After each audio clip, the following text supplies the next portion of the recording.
Hello everyone, कैसे हैं आप सब। तो हमारा चैप्टर चल रहा है बायोलॉजी का चैप्टर 15 आवर एनवायरनमेंट। और इसके हम मोस्ट इम्पॉर्टेंट क्वेश्चंस की सीरीज़ कर रहे हैं। इस सीरीज़ में आज हम करेंगे शॉर्ट आंसर क्वेश्चंस, क्योंकि ये भी आपके एग्जाम्स में आएंगे। तो चलिए फिर स्टार्ट करते हैं।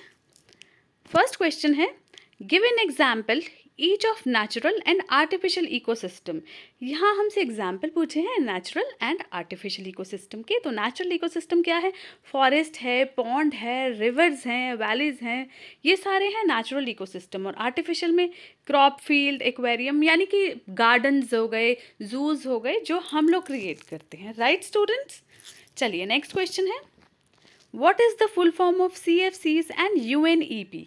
तो CFCs सभी को पता है, chlorofluorocarbons, and UNEP united nation environment programme. तो ये आपके ना एक्चुअली शॉर्ट क्वेश्चंस में आ सकते हैं, इसीलिए मैंने आपको कराए हैं।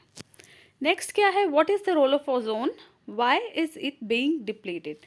ओजोन का हमें रोल बताना है और ये क्यों डिप्लीट हो रही है ये बताना है। ये सबको पता है कि ओजोन को क्या रोल है। It protect us from harmful UV radiations. और ये डिप्लीट क्यों हो रही है? Due to excess use of chlorofluorocarbons and aerosol sprays. Right. Next है, व्हाट इज 10% लॉ। ये बहुत ही इंपॉर्टेंट क्वेश्चन है, काफ़ी सारे बच्चों को शायद उन्होंने पढ़ा भी नहीं है या पढ़ के भूल गए हैं। तो ये इस 10% लॉ क्या होता है? इसमें क्या होता है, जो भी ट्रॉपिक लेवल है उसके पास जितनी भी एनर्जी है, जब वो एनर्जी नेक्स्ट ट्रॉपिक लेवल पर ट्रांसफ़र होगी तो उसका सिर्फ 10% ही जाएगा।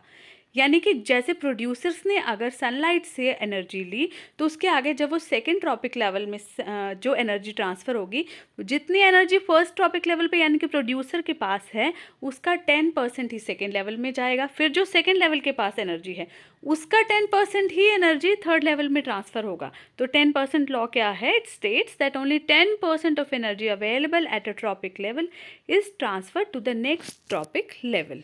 राइट। नेक्स्ट क्या है, list 2 advantages of decomposers to the environment. Environment में डीकम्पोजर्स क्या काम करते हैं, उनके होने का क्या फ़ायदा है। तो सबसे पहले सॉयल न्यूट्रिएंट्स को रिप्लेनिश करते हैं। जैसे हमारी बात हुई थी कि डेड रिमेन्स हो गए, प्लांट्स, रॉटन प्लांट्स हो गए, उसको डीकम्पोज करके वो वापस सॉयल में ले जाते हैं। ठीक है। सेकेंड क्या है, they help to clean the environment by degrading the dead remains of plants and animals. जो भी प्लांट बायोडिग्रेडेबल जो होते हैं उनको वो डीकम्पोज करते हैं, यानी कि इनऑर्गेनिक सब्सटेंसेस जो हैं उनको सिंपलर और हार्मलेस फॉर्म में क्रिएट करके ब्रेक करते रहते हैं और धीरे धीरे ये सॉइल में डिसॉल्व हो जाते हैं। नेक्स्ट क्वेश्चन क्या है, what is the ultimate of source of energy in an ecosystem. Ecosystem में अल्टीमेट सोर्स क्या है एनर्जी का? ये है sun. Sun is ultimate source of energy and which process helps to trap this energy in producers, यानी कि green plants को बोला जाता है। तो वो कौन सी प्रोसेस से इस एनर्जी को ट्रैप करते हैं? ये है फोटोसिंथेसिस। फोटोसिंथेसिस के through they prepare their food in the presence of sunlight, carbon dioxide and water. तो इस तरह से प्रोड्यूसर्स के पास एनर्जी जाती है। नेक्स्ट क्वेश्चन क्या है, what is the major cause of ozone depletion. ये अभी पढ़ा है हमने, क्लोरोफ्लोरोकार्बन्स की वजह से ओजोन डिप्लीशंस होते हैं।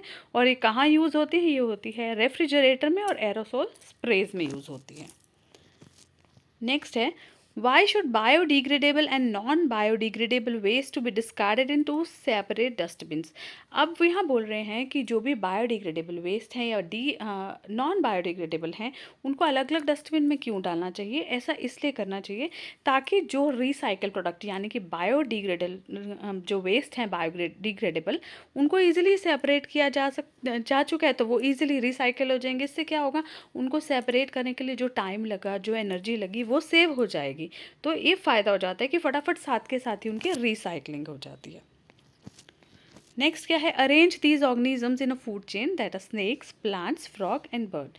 तो सबको पता है फर्स्ट लेवल पे तो प्लांट्स ही जाएंगे। प्लांट्स को कौन खाएगा? फ्रॉग। फ्रॉग को स्नेक, और स्नेक को एट लास्ट बर्ड ईट करेंगे। तो this is the food chain. Last question क्या है इस सेशन का, draw an ecological pyramid depicting the trophic level से बहुत इजी क्वेश्चन है और आ जाता है कई बार एग्जाम में। तो हम एक पिरामिड की शेप में, बच्चे क्या गलती करते हैं कि वो सिंपल लिख देते हैं, बट यहाँ हमें बताया गया है कि पिरामिड ही लेना है। तो पिरामिड में सबसे नीचे जो डाउन लेवल पर होता है वो होता है प्रोड्यूसर्स, जिसको हम बोलते हैं फर्स्ट ट्रॉपिक लेवल। इसके बाद प्रोड्यूसर्स के बाद जाता है प्राइमरी कंज्यूमर्स, जो है हमारे second trophic level. Primary consumers के बाद सेकेंडरी कंज्यूमर्स, जो हमारे थर्ड ट्रॉपिक लेवल। और लास्ट में आते हैं हमारे टर्शरी कंज्यूमर्स, जो आते हैं फोर्थ ट्रॉपिक लेवल में। राइट बच्चों, तो ये शॉर्ट क्वेश्चंस थे, थोड़े से मैंने बनाए थे जो बहुत इंपॉर्टेंट भी लगे। तो ये आप बहुत ईजी हैं, आपको एक बार जब आप ये वीडियो सुनोगे ना तभी आपको लर्न हो जाएंगे। तो चलिए इसी के लॉन्ग आंसर्स करेंगे हम आगे। तो मिलते हैं हम नेक्स्ट सेशन में।